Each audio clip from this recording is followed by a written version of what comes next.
నేను దేవ మానవుడు అంటూ చంకలు గుద్దుకొని అత్యాచారం కేసులో అరెస్టై జైలు జీవితం గడిపి బెయిల్ మీద బయటకొచ్చి చివరికి దేశం వదిలి పారిపోయిన నిత్యానంద అలియాస్ నిత్యానంద స్వామికి విరుద్ధంగా నాన్ బెయిలబుల్ వారెంట్ జారీ అయింది. మహిళ మీద అత్యాచారం చేశాడని ఆరోపణలు ఎదుర్కొంటున్న నిత్యానంద మీద ఇప్పటికే కేసు నమోదైంది. కొన్ని సంవత్సరాల పాటు కోర్టు విచారణకు హాజరైన నిత్యానంద 3 సంవత్సరాల క్రితం భారతదేశం వదిలి విదేశాలకు పారిపోయాడు.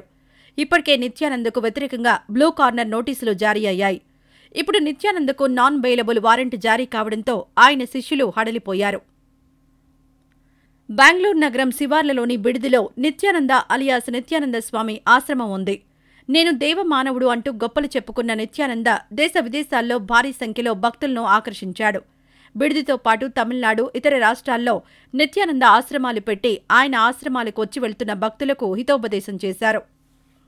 బిడిది ఆశ్రమంలో తన మీద నిత్యానంద స్వామి అత్యాచారం చేశారని ఆయన ఆశ్రమంలో ఉంటున్న ఓ వివాహిత మహిళ 2010లో బిడిది పోలీస్ స్టేషన్లో కేసు పెట్టింది. కేసు నమోదు చేసిన పోలీసులు నిత్యానందతో పాటు ఆయన శిష్యులు కొందరిని అరెస్ట్ చేసి రామనగర జైలుకు పంపించారు. కొంతకాలం పాటు నిత్యానంద జైలు జీవితం గడిపారు.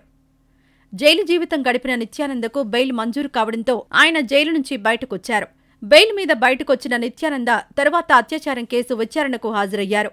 2019 వరకు కోర్టు విచారణకు హాజరైన నిత్యానంద తరువాత తనకు ప్రాణహాని ఉందని, తనను చంపేస్తామని కొందరు బెదిరిస్తున్నారని ఆరోపించారు. 2019 వరకు భక్తుల ముందు ప్రత్యక్షమైన నిత్యానంద అదే సంవత్సరం సీక్రెట్గా భారతదేశం వదిలి విదేశాలకు పారిపోయాడు.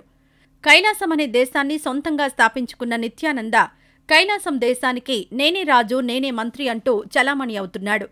నిత్యానంద కోసం కర్ణాటక, గుజరాత్ పోలీసులు గాలిస్తున్నారు. దేశం వదిలి పారిపోయిన నిత్యానందకు వ్యతిరేకంగా ఇప్పటికే బ్లూ కార్నర్ నోటీసులు జారీ అయ్యాయి. నేను దేవ మానవుడు అంటూ చంకలు గుద్దుకొని అత్యాచారం కేసులో అరెస్టై జైలు జీవితం గడిపి బెయిల్ మీద బయటకొచ్చి దేశం వదిలి పారిపోయిన నిత్యానంద అలియాస్ నిత్యానంద స్వామికి విరుద్ధంగా నాన్ బెయిలబుల్ వారెంట్ జారీ అయింది. రామనగరం 3వ అడిషనల్ జిల్లా న్యాయస్థానం స్పెషల్ కోర్టులో జరుగుతున్న కేసుల విచారణకు నిత్యానంద హాజరు కాకపోవడంతో నాన్ బెయిలబుల్ వారెంట్లు జారీ అయ్యాయి. నిత్యానంద బెయిల్కు ష్యూరిటీ ఇచ్చిన వ్యక్తికి కోర్టు నోటీసులు జారీ చేసింది.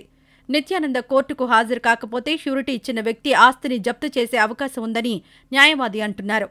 మొత్తం మీద నిత్యానందకు నాన్ బెయిలబుల్ వారెంట్ జారీ కావడంతో ఆయన మరోసారి హాట్ టాపిక్ అయ్యారు. ఇక ఇదిలా ఉంటే వివాదాస్పద ఆధ్యాత్మిక గురువు నిత్యానంద తనకు తాను ప్రకటించుకున్న కైలాస దేశం తరపున ప్రతినిధులు జెనీవాలో జరిగిన ఐక్యరాజ్యసమితి సమావేశాలకు హాజరు కావడంపై బుధవారం ఐరాస కమిటీ స్పందించింది. స్వయం ప్రకటిత సంస్థల ప్రతినిధులు అందించిన సమాచారాన్ని పరిగణలోకి తీసుకోబోమని స్పష్టం చేసింది. ఐరాసలో జరిగే సాధారణ సమావేశాల్లో ఎవరైనా పాల్గొని రాతపూర్వకంగా తమ అభిప్రాయం చెప్పవచ్చు. దీనివల్ల సమావేశం నిర్వహించే కమిటీలకు వేర్వేరు వ్యక్తుల వ్యక్తిగత లేదా వివిధ సంఘాల ప్రతినిధుల అభిప్రాయం తెలుసుకునే అవకాశం లభిస్తుంది.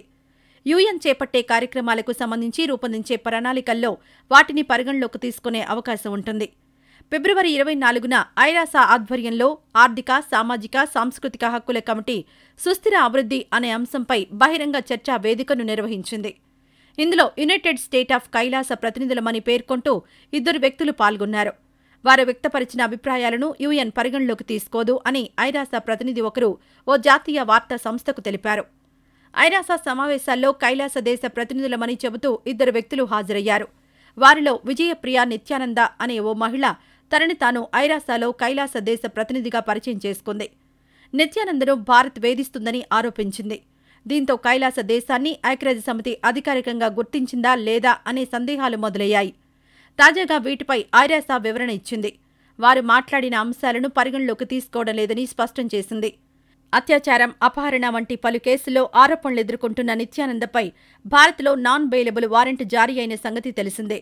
2019లో దేశం నుంచి పారిపోయిన నిత్యానంద 2020లో ఈక్వెడార్ తీరానికి దగ్గరలోని ఓ ద్వీపాన్ని కైలాస దేశంగా ప్రకటించారు.